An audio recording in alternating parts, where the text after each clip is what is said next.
Well, it's been a while coming, but today I'm launching my new show, Inside Marketing, with the first in an ongoing series of specials called SEO-to-Go. And what a starter it is. I have 5 of the smartest brains in the world of SEO. So if SEO is your thing, you're gonna love this. Come on, join me and my guests right now.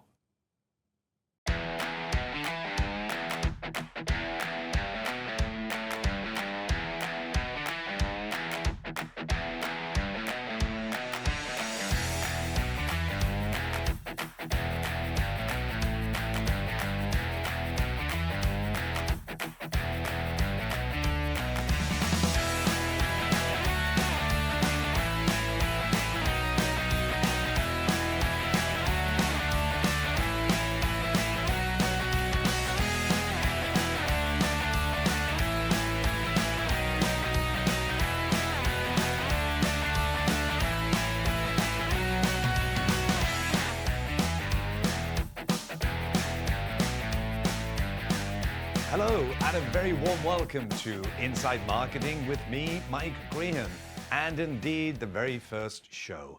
And also introducing for the first time an ongoing series of specials called SEO-to-Go. And what a blockbuster show this is to get things going. The theme for these specials for the rest of this year is Let's Do Modern SEO. So, over the past few years, search engine technology has rapidly developed and advanced, as has the SEO toolbox. And you know, although it's been around for a very long time, the industry has now started to become so much more aware of machine learning. That said, AI, or artificial intelligence, it is an umbrella term, has become the de facto description.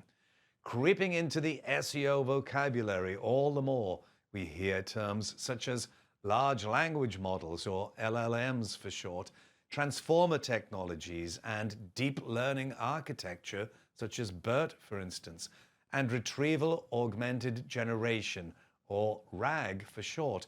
Those darned AI overviews. There's so much more to learn about in modern SEO.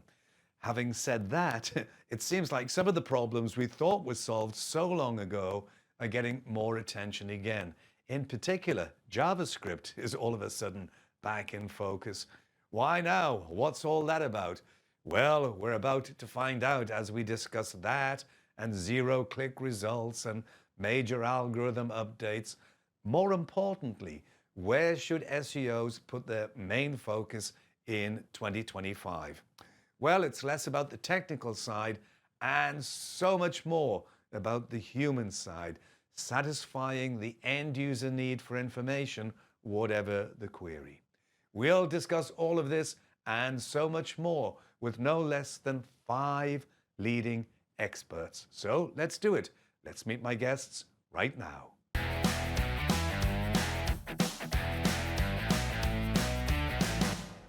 All right, here we are, the first show in the SEO-to-Go series. I am absolutely thrilled. I couldn't have a better panel. I have an embarrassment of riches when it comes down to panel guests here. So thank you all for joining me. This is absolutely fantastic.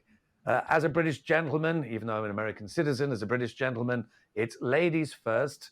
So Aleyda Solis, thank you so much, Aleyda, for joining us at this time of the day. What time of the day is it where you are, by the way? It's almost 5 p.m. and thank you very much for the opportunity. I'm delighted to be here today. So, Aleyda, you're one of the biggest names. You're all over the industry. Anybody who's been in the industry for more than 5 minutes will know who you are. So, you're a leading consultant. You have your own consulting firm, but you're also the publisher of what is probably the fastest growing SEO newsletter now, SEOFOMO. Where are you at? Oh, well, there you are. Great plug. Where are you at in Always terms be of branding. subscriptions? 36K, but it's Wow. never enough. So please subscribe if you haven't yet. Thank you very much. Absolutely. So, where do people go to subscribe? SEOFOMO.co. Okay. Thankfully, And that SEO is is not geolocated to Colombia, so it's great. Thank you, John. and that is on the screen right now, but don't leave us until after the show to go and do that. So, like I say, you've been around for a while. People know lots about you, Aleyda. But while nobody's looking, it's just you and I. Tell me something about you that we don't know. Oh, oh my God, really?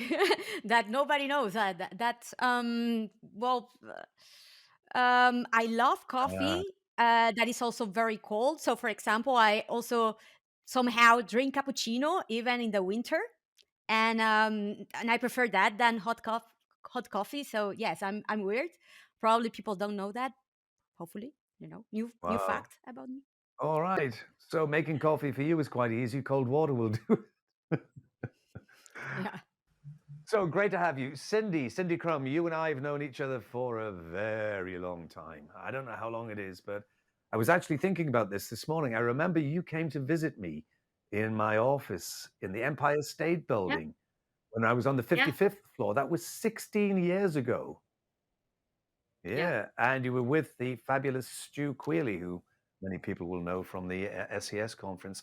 So, Cindy, you've been around for a while, same as a leader. You've got a very, very high profile in the industry.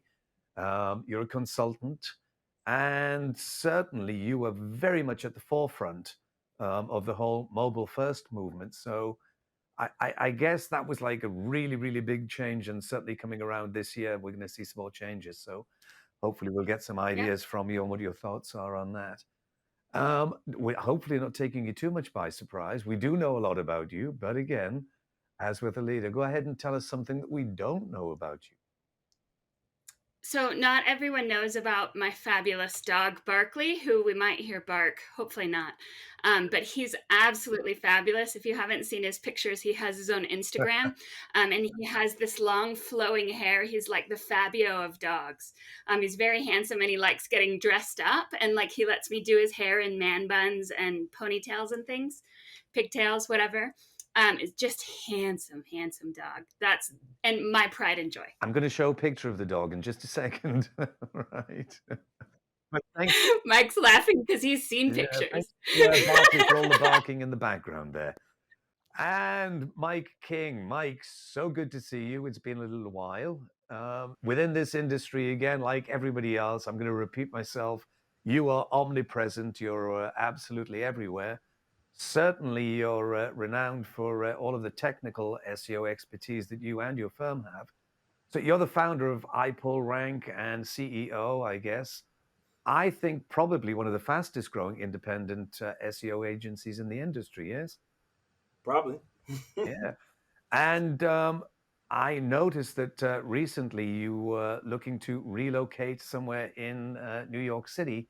In fact, looking very high in the One World Tower. Is that going to happen? So it came down to the World Trade Center versus One Penn Plaza. World Trade Center is way more exciting to me because the view is crazy. But for once in my life, I'm making the practical decision and going to One Penn Plaza instead. Well, I'm glad I was able to convince you on that one. Yeah, I mean, it's a great view, but Penn Plaza is definitely probably a more convenient location for everyone. So, again, same question for you, Mike. We know a lot about you, a lot about your background, but go ahead, tell us something we don't know. I'm considered like top three best freestyle rappers of all time. Wow. Yeah. Now I think everybody knows that you've got this rapping background, but top three, wow, that's impressive, very impressive. Congratulations on that. If Thanks. anything ever goes wrong with SEO, because it dies every year, then rapping is the game for you, that's for sure. Ryan Jones. Ryan, lovely to see you. It's been a while. It has. It has, yeah.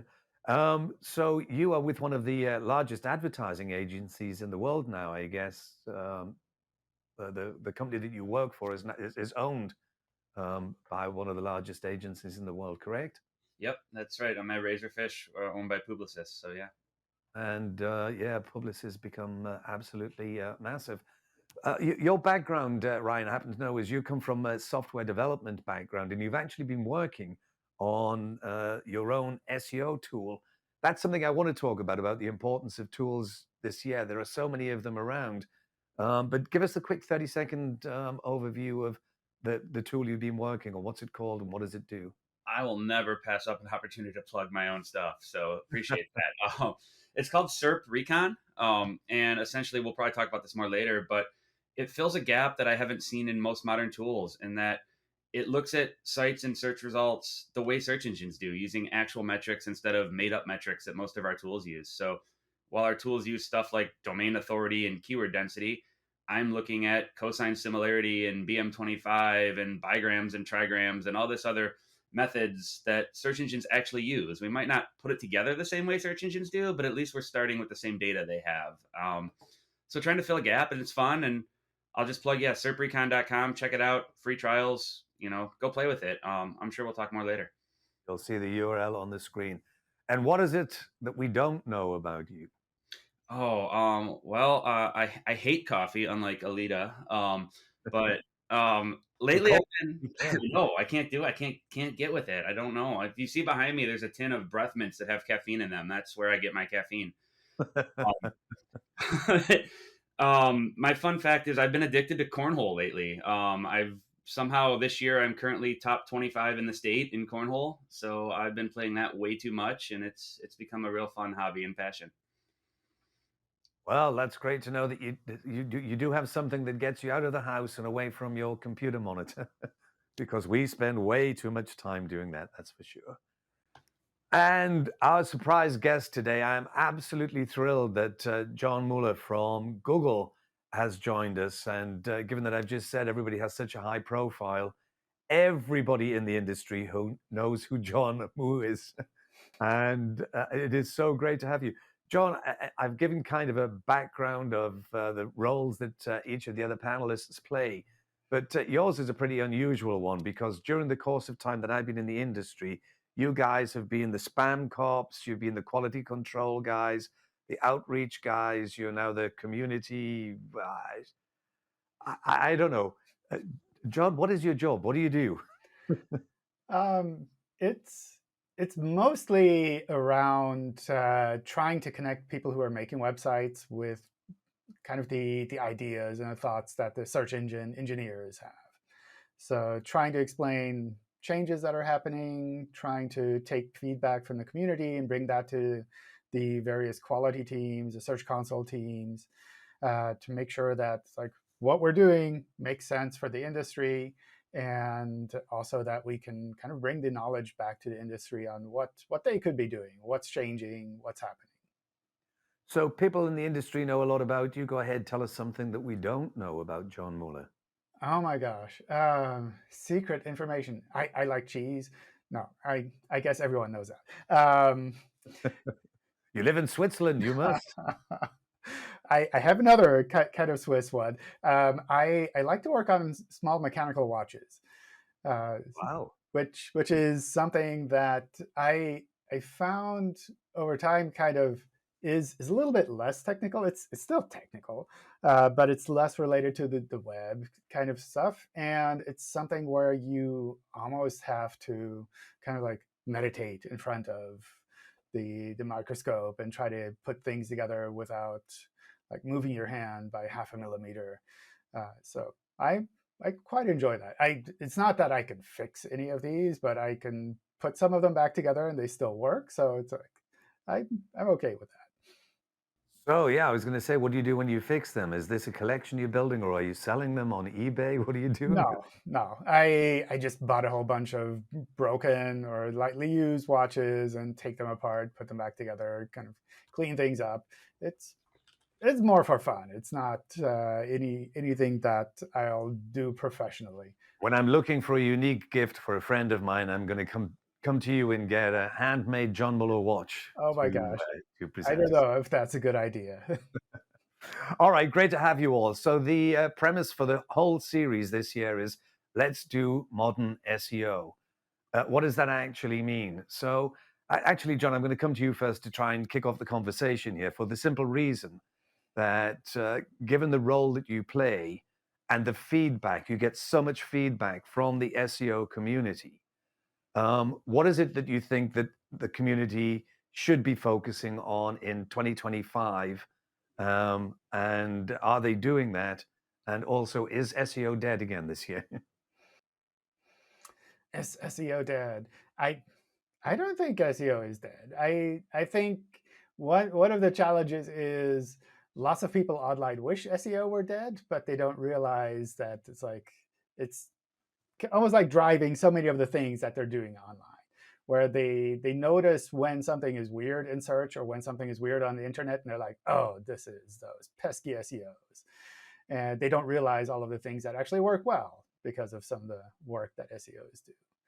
So I think from my side, what people should be doing this year is kind of hard to say exactly, but I think a lot of the technical SEO stuff definitely continues to make sense.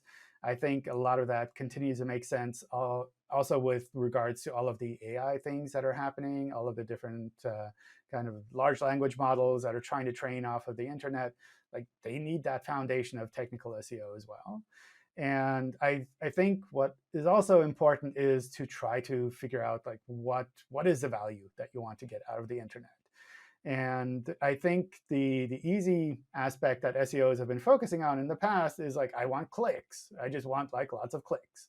And clicks alone is not really what is driving value for a lot of websites. So that almost like subtle mindset change of going from clicks to trying to figure out what is the value that I want to get out of it. Wouldn't it be nice? Yeah, if people stop thinking about SEO as just a traffic driver, just throwing numbers, and actually thought about it more with a marketing and a more scientific mind. Aleyda, you have a huge following and you have a hugely popular podcast on Mondays. I mean, same kind of thing. Do you agree with what John's saying? What's the kind of feedback that you're getting? What do people need to know? What are they focused on? I believe that there are two key things, and this is very aligned to something that I saw a little bit of a potentially like a rumble from Mike earlier today, that it seems crazy that we're at the stage still today that we need to tackle JavaScript SEO, right? But still today, even more important than before, there was this very insightful research from Vercel a month ago or so, a month and a half, showing how, unlike Google's Gemini, and I think Applebots also renders JavaScript, but OpenAI, Anthropic, Meta, so many other LLMs, user agents, they don't somehow still. So yes, we need to still tackle that, especially if we want to be that our content is recognized and to optimize for that. So there's definitely that foundation that still needs to happen.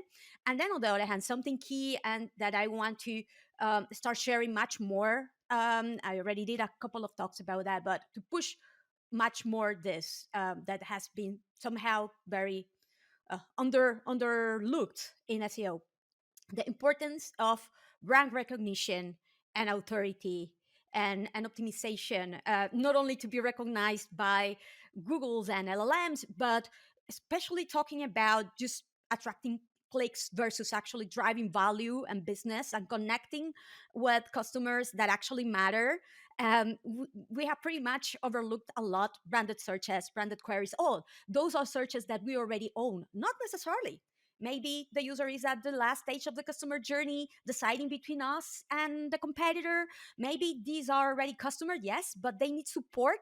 And if we don't provide a good experience at that stage of the journey to keep them, their loyalty, maybe they go and they switch. And we know how is like less costly to keep a customer happy than to acquire a new one, and so on. So I believe that optimizing our presence to starting with structured data, right? The organization structured data, the mentions across the web that is aligned and consistent, our social presence, etc., etc. So there's so much that we can do, and of course, starting with a good keyword research and competition research that takes into account our brands positioning and unique selling proposition and what we are about. I believe that is key. And unfortunately, in SEO, we have been always very tactical. How do we attract the click? How do we get a little bit more of a visibility in the SERPs? But this is a little bit more strategical, and because of that, unfortunately, it has been very undermined. But I think that finally, nowadays, because I believe that there have been mentions from Google. So, for example, last year, I had the chance to interview Danny Sullivan from Google too, and he mentioned how Google really wants to give more visibility to brands, whether small or big, just because, surprise, surprise, people trust brands more, and brands usually tends to offer to provide products and services that are reliable, right? So anyway, so I think that there's like a bigger reason, and it's like it hasn't been like, oh, a ranking factor that I need to optimize for, and that is why it has been highly overlooked. Not anymore, hopefully, and I will try to push more into that path. So that's kind of interesting. I mean, I think it was like Eric Schmidt, I think, when he wrote his book saying that everybody should develop a brand. And that scared a lot of people because everybody seems to think, I think perhaps some of the smaller agencies and smaller companies, that when you say build a brand, that you have to become like Facebook or Google or some international thing. But the fact of the matter is that branding is all about building trust. That's what the whole thing is. And even if you're the corner store, then be the most trustworthy corner store, and have that kind of following that goes with it. I mean, I'm with you all the way. I think if people read a good book on modern information retrieval and another good marketing book, and on that subject, coming back to Mike, you've just been quoted there because I did see that you mentioned something about JavaScript again, and I was thinking exactly the same thing. Wow, we just went back to 2003 or something. I didn't mention when we did the introduction, of course, that you are currently working on a new book about the science of SEO, and I know it's going to be published in fall of this year, Mike, correct? It's going to be sooner than that. But it's kind of the bane of my existence because I'm at like 900 pages and it's only supposed to be 300 pages. So here we are. But yeah, I mean, I feel like we have a lot of problems that should have been solved a long time ago, JavaScript SEO being one of the main ones. And a lot of those problems become back into focus because we're like starting from the beginning in this new area. And it's interesting because what I've realized is that it's kind of like we're at a hibachi restaurant, like it's being made in front of us as we speak. And so with things like AI overviews and chat GPT search and perplexity and all that, it's all based off retrieval augmented generation. And all of that technology is freely available to all of us, right? Like it's all pretty much open source.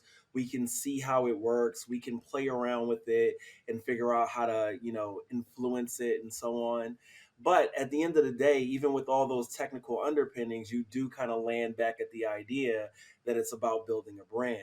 The problem in our space is when people say build a brand, it's a very ambiguous thing to say. Like, oh, do I just start making billboards and things?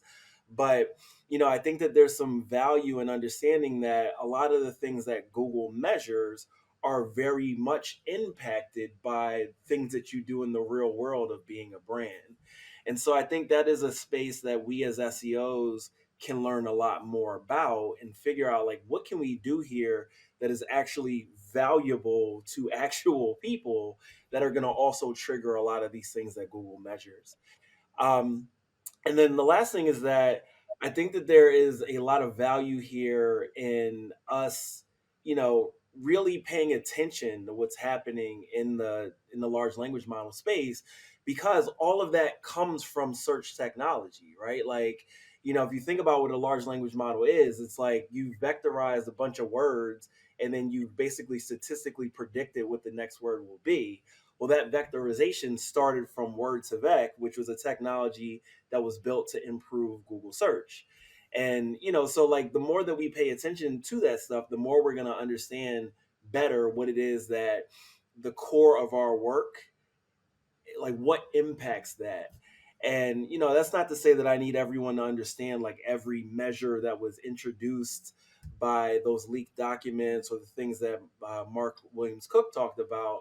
But I think having an understanding of what actually matters is really valuable so we can stop having conversations about, subdomains versus subdirectories and all the stuff that has continued to be arguments in SEO that doesn't need to be. Exactly. And I've been a great advocate for people spending a little more time just understanding basic information retrieval. I mean, I started talking about this over 20 years ago. And for me, it's always been the most important thing, that if you have a grasp of just the fundamentals, then you won't send bizarre questions to John Mueller asking. There are so many things you'll figure out yourself. But one of the things that I'm working on at the moment, and it's kind of a passion project, I started a while ago, and that was actually connecting the dots between information retrieval and consumer behavior. And there are very, very strong connections there. Very strong connections. And I think if you begin to understand, what it is that Google and other search engines are trying to do and the technology that they're using to satisfy the human need for information, that's ultimately what it is. What is the information need and how do we best serve it to that end user that may be one of your customers? Then you focus a lot more on that end product, which is, satisfying the information need. Again, from an SEO point of view, it's been a little bit of a red-headed stepchild when it comes to marketing. Even we talk about performance marketing, which is a strange term to begin with. I mean, what did we do before? Suboptimal marketing? What was that? But it always sits there like the red-headed stepchild. It's now getting some more attention, and I think SEOs obviously need to think a little bit more like marketers, right? I mentioned that you're with one of the world's largest advertising agencies now. Where do you think you sit within all of those agencies, and how do they view SEO within the mix? It varies. So I'll tell you how I view SEO in the mix, because I see varying across across clients, across agencies. Like everybody's puts it in a different spot or views it a different way. But I'll agree with what a lot of people already said on this video is I think it's time we become real marketers. We've been spoiled for so long where we focus on lower funnel and attribution, and no one ever asks TV how many clicks or visits they got when they run the Super Bowl ad.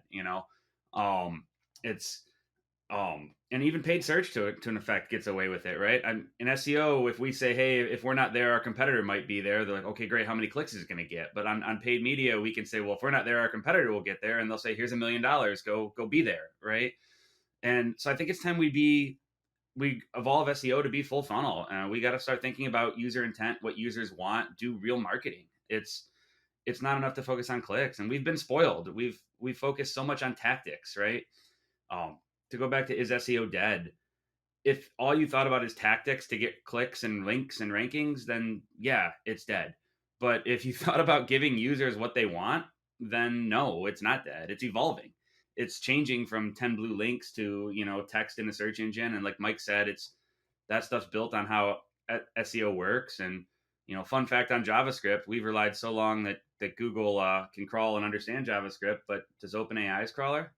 Nope, it doesn't. It doesn't render JavaScript when it's doing, when it's crawling your site. So we are, that stuff is important. But I think to bring it home, we have to focus full funnel. We have to do real marketing. It's not enough to just do last click attribution like we have been in the past. We got to be real marketers. And that excites me because I think, at a large agency or with all of our backgrounds, I think we're all well positioned to be real marketers because we've been doing that. Like a lot of other SEOs probably have to catch up, but I feel like many of us have been doing the real marketing for a while now. And so I think we're well positioned going into the new year, to the new future of SEO. Yeah, I want to just add something to that because I've always thought that way. I mean, I was very, very fortunate many, many years ago to get to interview a guy called Andre Broder, senior scientist. In fact, he's a distinguished engineer at Google. And he wrote this fascinating paper, one of the classic papers in information retrieval, which is about the taxonomy of search and understanding informational, navigational, transactional. In the interview that I did with him, it still stands up today. I wish people would still go back and read that. I was fortunate to interview him a few times. Super smart guy. But what he was actually talking about is connected to what I was just saying before about connecting information retrieval, the need, satisfying the human need for information, and connected it to consumer behavior. And if you think about informational, that's where people start. People don't wake up in the morning and then go running to a computer screen thinking, I've got a credit card, I'm going to buy something. Well, maybe it's my wife does, I don't know. Or maybe if you've got somebody else's credit card, you do. But people actually wake up and start to try and solve problems. And if they're trying to solve a problem, They search for the problem, not for the solution, because if they knew what the solution was, then they wouldn't need a search engine. So if you do actually think about the way that consumers work, starting with informational, navigational is definitely, just, checking the competition, and then transactional. By the time, if you can catch somebody earlier in the journey, as Aleyda was saying, that's when you begin to start that brand affinity. And then when you get to the transactional stage, there's less friction. That's why somehow it's so hard with paid search to only try and meet people when they're at the checkout. That's part of the problem, Anyway, that said, we're going to come back to that just because it had been invoked. John, what is the current issue with JavaScript? Why is it back in the news again? I don't know. JavaScript is fine. No, I think JavaScript is complex, and it's something where like at Google we've worked really hard to make all of the JavaScript rendering work well for search, and I see more and more other companies also do things around that. So it works really well for Bing, and if you look at the server logs, you also see some of the LLMs start to do JavaScript things.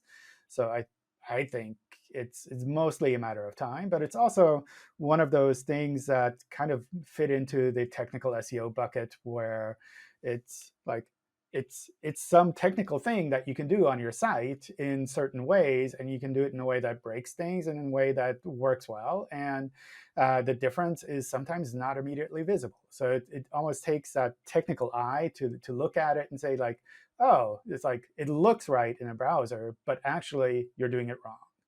And that's something that I find is pretty rare when it comes to SEO, where you can look at something and say, oh, this is wrong.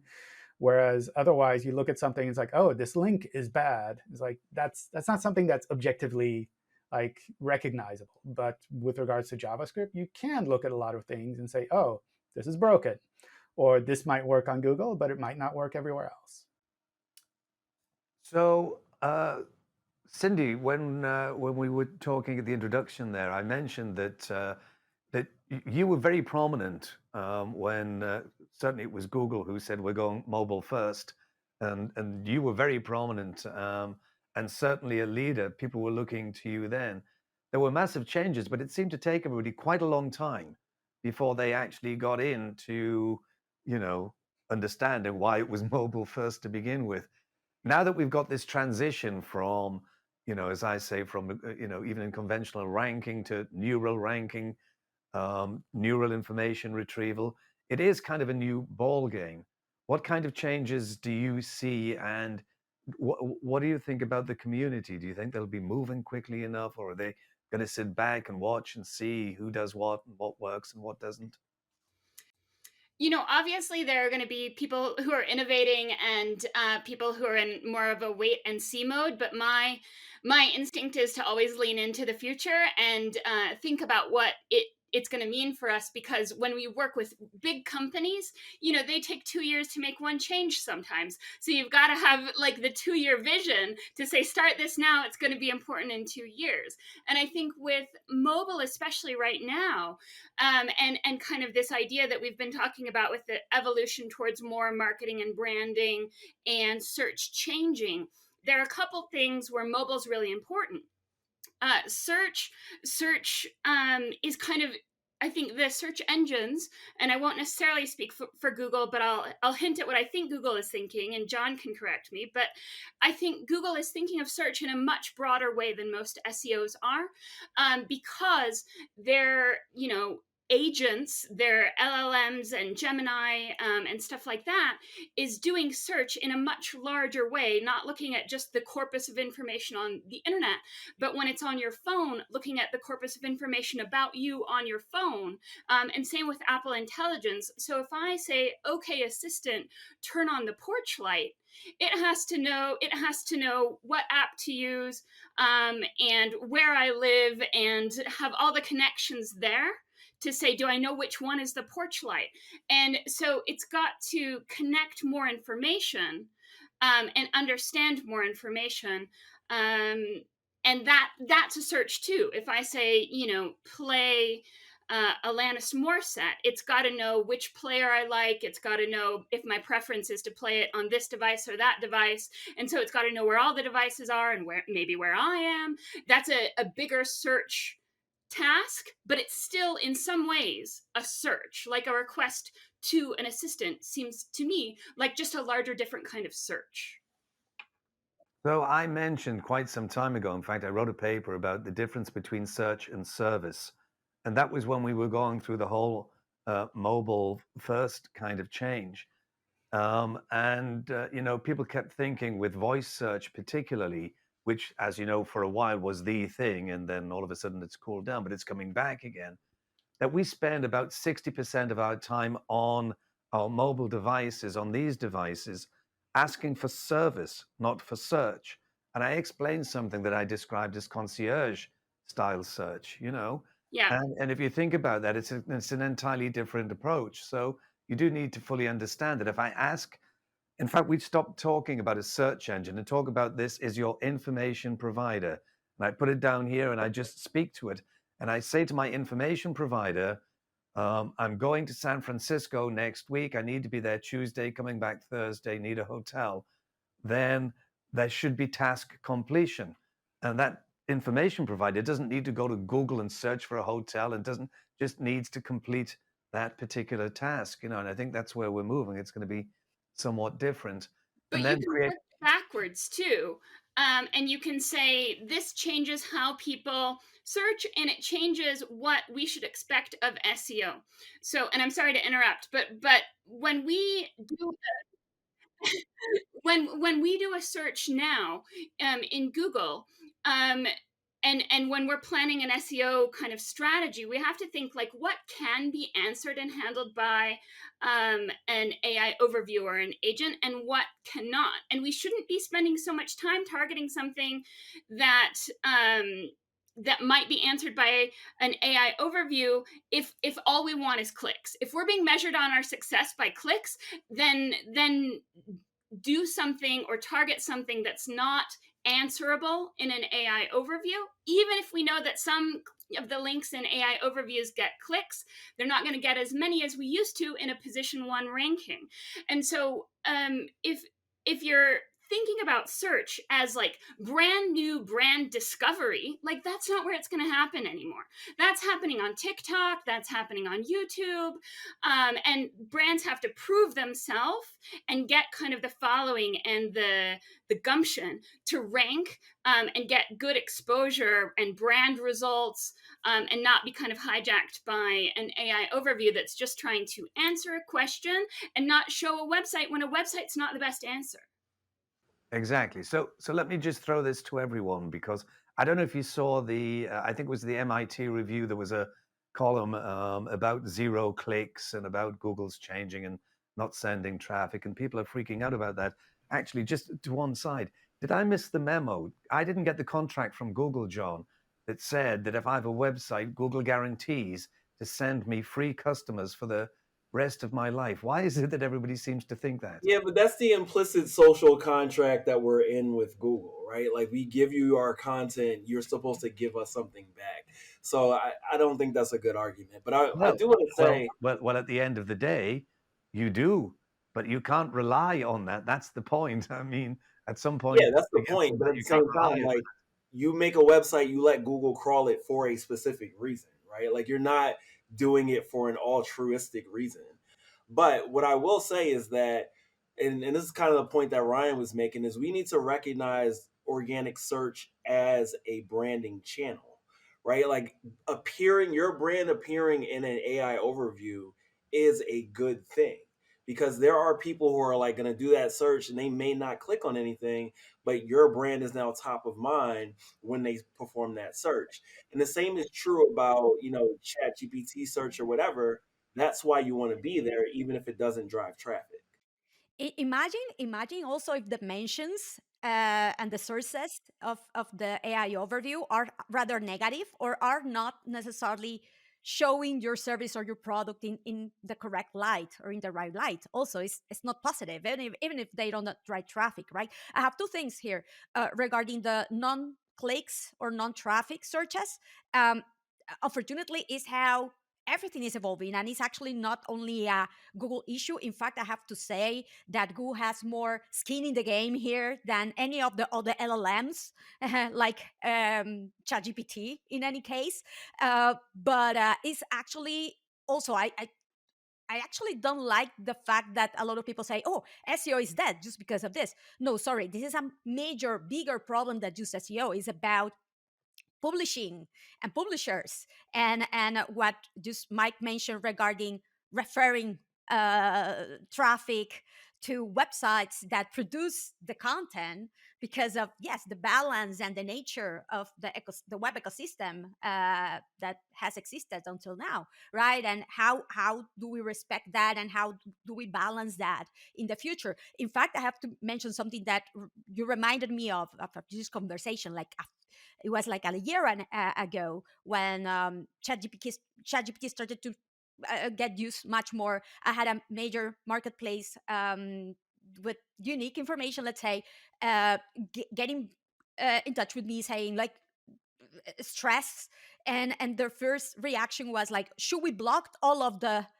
LLM crawlers? That was their first reaction, like of the defensive reaction of, we don't want our content to be quote unquote stole, to be shown there without a proper reference or citation of the source. And after talking with them and aligning and making them to see the benefits and how everything is still very in early stages, and that eventually they will have much more control. Eventually there should be like bigger let's say references to the publishers. This should change, and it's changing in the right way. In any case, we have seen that last year, and I expect that this only become like a bigger thing and a bigger trend, hopefully. I think Ryan, I can see you're trying to jump in here. I think we need to face a harsh reality in the world that not every user wants a website. And in 15, 20 years ago, whenever we all started SEO, websites is all we had. But when I search when is the Super Bowl, I want to know it's February 9th. That's it. End of task. I'm done. I got the date. What I don't want, and go click the first, second, third, or fourth result for this. I promise you'll get it. What I do not want is a website with an overlay ad, a cookie consent notice, an opt-in to click into your alerts, an email sign-up form, and 7 paragraphs of unrelated text before it tells me it's February 9th. That no one. I mean, if you want things just like the weather, you just want to know 70 degrees outside. Why should you have to go to a website, blah, blah, blah? Why don't you just get that? I mean, at the end of the day, what Google's trying to do, ultimately, like I say, is satisfy the information need for the end user. Yeah. And, if you're the Weather Channel and somebody says, I want the weather, and it's 70 degrees, that's like 0.8 of a second of a click, but it was a good visit for the Weather Channel, And a lot of us made a career and a lot of money out of optimizing for those type of searches. I mean, there was a point 10 years ago where if you typed am into Google, does or how, every suggested term that it gave you, I ranked number 1 for with an exact match domain. But nowadays that doesn't work because people just want the number or the answer. They don't actually want the website. And a lot of SEOs haven't kept up with that shift or paradigm, right? I keep going back to the Bill Gates quote from 2009, where the future of search is verbs. And, sorry to have Google on and quote Bill Gates, but, and he didn't mean people are typing verbs in. He just meant they want to do something. They got a task at hand. And we lost track of that as SEOs. We keep thinking about the traffic and the clicks and how we're going to monetize, our business, but we lost track of what the user actually wants. And Bill Gates actually said some years ago, I seem to remember, that like 750K on a floppy disk. Who would ever need more than that? nobody. Actually, just talking about what the end user wants, I noticed that still people don't fully understand, and Google does a lot of rolling out of this change and that change, but the helpful content thing seems to confuse so many people, and I don't fully understand it. This is the way that I see it, and it's pretty simple to me, that you need to satisfy the information need of the end user. So they need to see something relevant. And again, I'm going to go back to something that Andre Broder said to me years ago. When he was talking about intent, he said if somebody does a search for, say, BBC, and the top result is the history of the BBC and where it started, and below it's how the Queen's speech is such an important thing. No, I actually want to know what's on TV tonight. That's the big difference. So for me, helpful content is not just about, am I relevant to some keyword or a phrase? It's, am I relevant, but am I useful in the moment? Am I actually satisfying the information need in the moment? So I think if you start thinking about helpful content is literally not having to search too deep to get the answer that you want, just provide it, and then think about what is the content experience? What is it going to be? At the various stages in the journey, an informational experience is going to be different to the navigational and to the transactional. Cindy. Yeah, I just wanted to jump in on that in terms of helpful content and what Mike brought up with the social contract. And maybe John can weigh in on this as well, because I think it's one of the most important questions that we as an industry need to ask and need to understand, which is when do you own your intellectual property and when don't you, and what claim do you have to it? And so for years we've published content because that's what Google wanted, but now when Google lifts it and uses it in an AI overview, people get mad. And that's what we used to have to do to rank. But if, for instance, if we considered that a secret, a business secret, we wouldn't be publishing it. And if we were walking around telling our business secrets to everyone, then we wouldn't have a legal claim that they took my business secrets, right? We're telling people. So it's not a business secret if you're making it publicly available. And it's not intellectual property, or it's not something you own if you're making it publicly available. And so there's this new definition of what do I own when I publish content on the internet, what is mine and what is helpful. And there's got to be some kind of distinction there. And I think Google's struggle is what always happens is Google recommends something that's good for them in the short run, but kind of bad for them in the long run. And so it was great for everyone to make content so Google can crawl and index and find the websites and find the good content. But when every dentist in the world has a page about flossing, that's too much. And it's a waste of space in the index. We don't need every dentist on the web to have a page about how to floss, especially when it's a question that can be asked and answered and there's no new insight. Mike, your thoughts? Yeah. I mean, I agree. But I wanted to touch on, because you keep bringing up Andre Broder in his search taxonomy. He actually wrote another paper like in 2023 about the Delphic costs of search, and he actually updated that taxonomy to have a fourth one that he calls hedonic, and it's specifically like when you're just looking for entertainment, so like the BBC example you gave. But another thing that he talks about in that paper is that there are these costs, these cognitive costs of search, right? Like as you're searching, your need state may change in the middle of reviewing the SERP for a given search. And I think that's something that we don't talk about enough in our space. We're just like, oh yeah, that's an informational keyword. Well, once you've got the information and you go down to the third result, it may now be a transactional keyword for that user.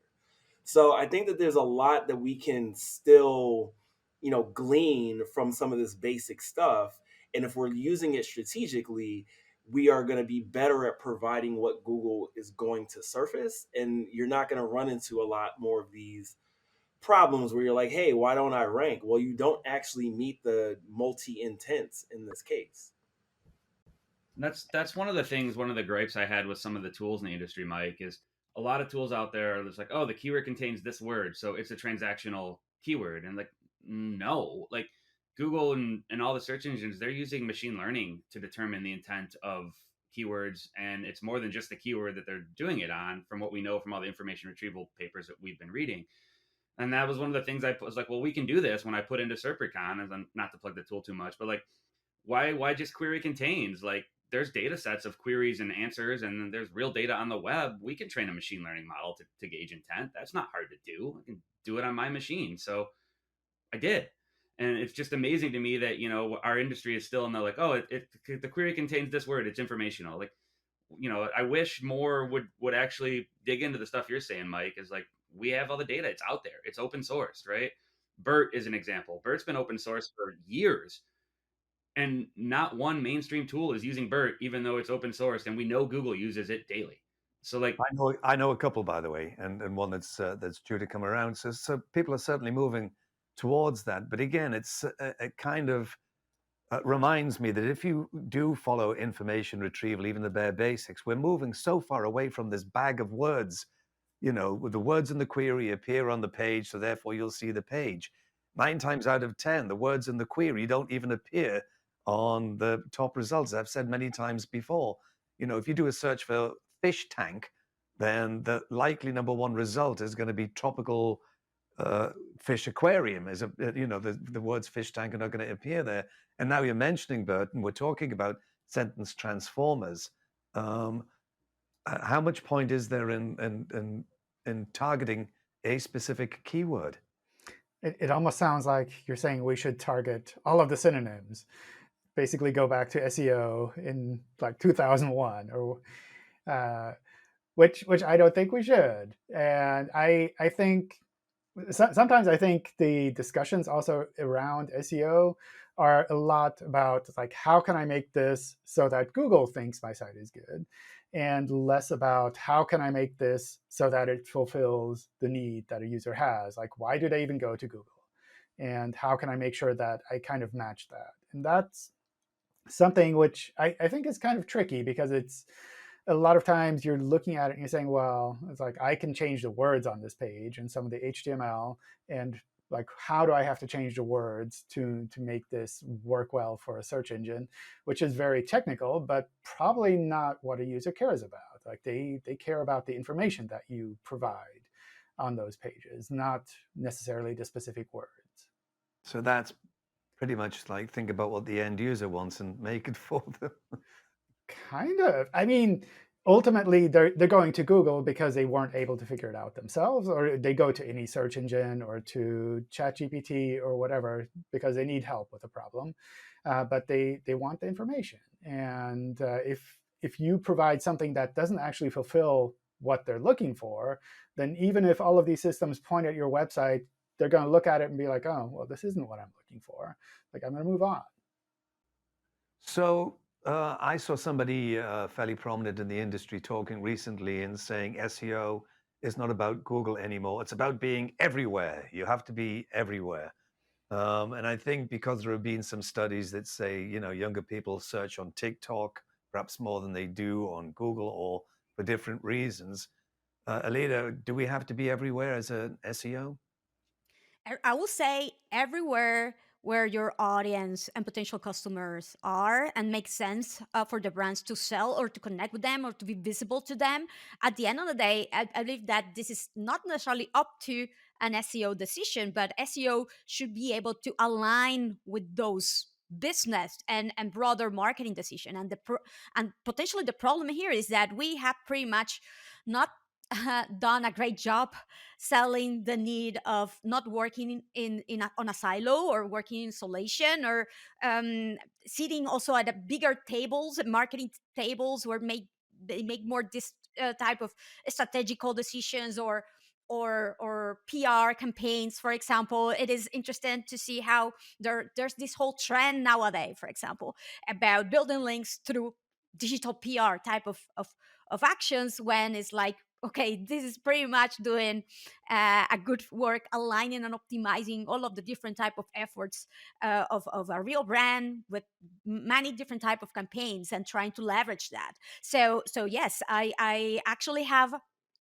a couple of clients, one in the SaaS space where they have a very big presence in YouTube, for example, and another I have a fitness wellness type of clients that also have a very big presence in YouTube, and we have been working along what they do there, and they see that gets a lot of engagement and feedback, and the behavior that they see in their YouTube videos back into the website, and vice versa.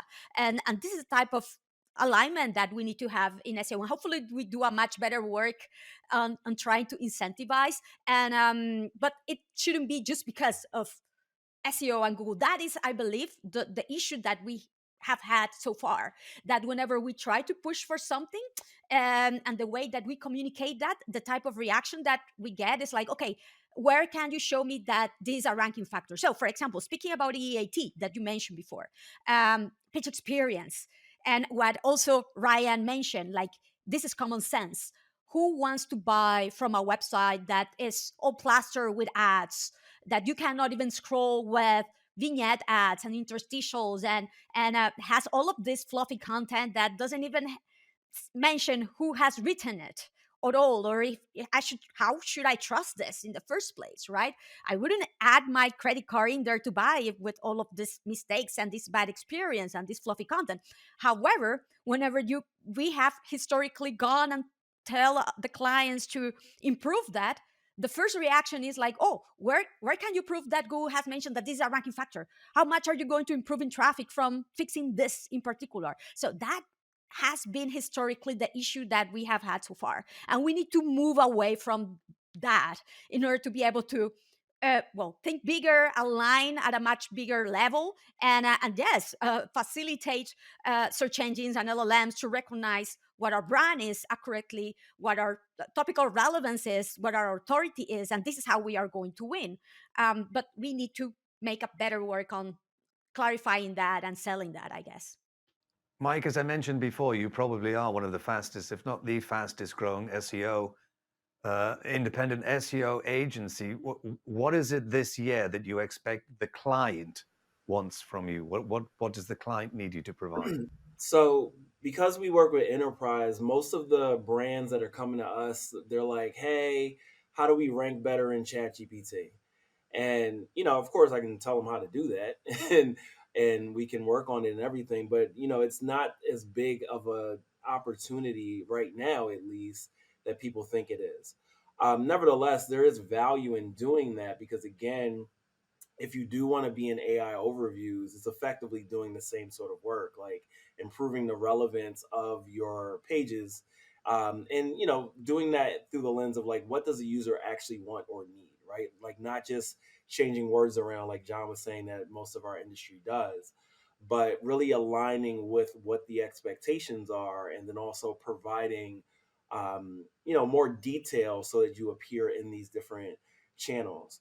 But I think what matters most is that we have an understanding of the audience, and that is changing because they have more places to go, their information needs are evolving, and their relationship with these different platforms, tools, and devices is changing.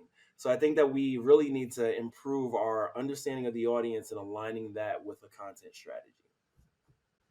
So, John, given that Mike's just mentioned the AI overviews, and sometimes people pull their hair out about them and others are very excited about them, I mean, is there a method of optimizing your content so that you will appear in one of those AI overviews?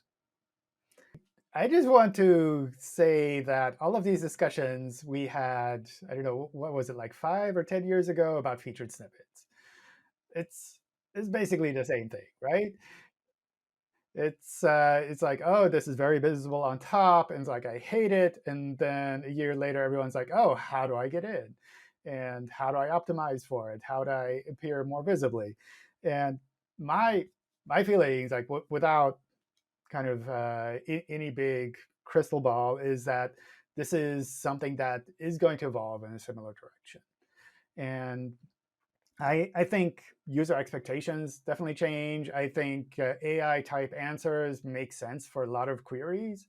And that's going to be frustrating for some sites that focus on those queries, kind of like with featured snippets as well. And that also provides a lot of opportunity. And I think that's also something where kind of like the different levels of SEO that you're working at, they continue to make sense. Like at a low level, you work on a lot of the technical issues, which remain the same. And then you kind of move up to more strategic approaches where you try to figure out like what direction you should go.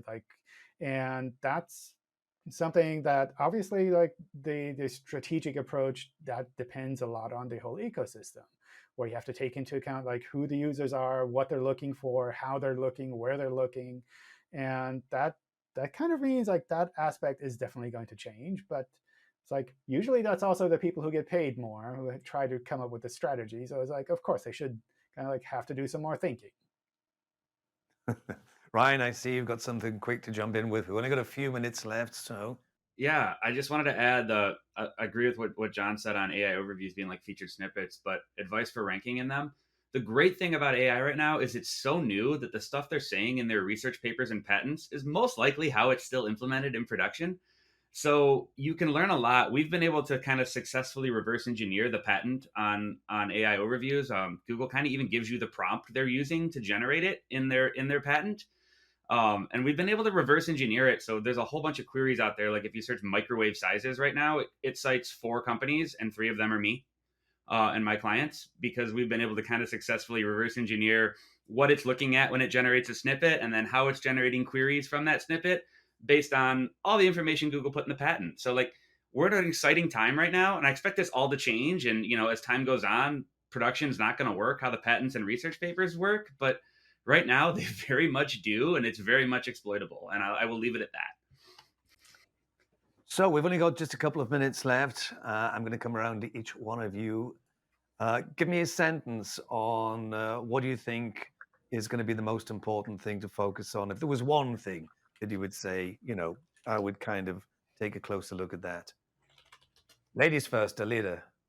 I am going to go ahead and continue a little bit with what I mentioned right at the beginning about optimizing your brand for recognition, for alignment with your unique selling proposition and your brand positioning in everything that you do, from keyword competition research, content optimization, uh, technical optimization, leveraging structured data, also leveraging the presence that you have not only on your website, but the presence elsewhere too, and align and take that into account, like little things like linking back to your website even. So yes, brand recognition and optimization for the win this year.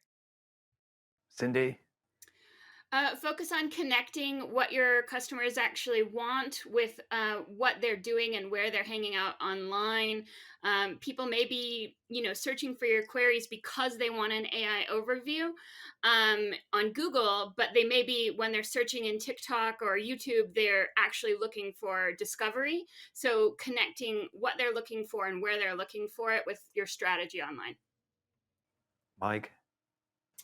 I agree with all that, and also just stay alert and in alignment with what's going on in the generative AI space, because all that's going to directly impact everything that we're doing. And again, they're showing so much of how it works right now, so you can learn now before it becomes very obfuscated and you can't really understand what's going on under the hood. And Ryan? I would say let's evolve. I mean, it's in everything. Evolve from lower funnel to full funnel. If you're still using checklists that Rand Fishkin wrote in 2012, you're outdated. Let's evolve our models from, lexical to semantic, right? We've got a lot of evolve from tactics to real marketing. I'd say the summary is let's evolve, because we've got a lot of it to do in a lot of spaces. John, anything to add? I would say I would watch out for how the younger generation is using the internet. And it's like kind of from a practical point of view, they're going to be the ones who are using more of the web in the future, next couple of years, maybe 5, 10 years. And a lot of the web is going to evolve with what they expect. And that's something you've seen in search, where they go to search engines and type whole sentences. And that's something you'll see when they go to LLMs, when they use the internet in general. Like that's where things are headed. And if you're focusing on what was in the past, then you might be missing it. Great information, and thank you so much to everyone for joining me, all of you. And I don't take any of this for granted. I mean, you do such a great job in the industry. Everybody's following you. You're very busy people. This show has taken 2 years in the making, because I promoted it 2 years ago. And here we are eventually doing it. I couldn't thank you more. Thank you so much. And I hope you'll all come back again. And that is it for this, the very first in the SEO-to-Go. I nearly forgot what the program was called for a second. It's taken that long to bring it around. The next show is yet another blockbuster with another panel of great guests. So that's it for this one. Catch you on the next one. Bye for now.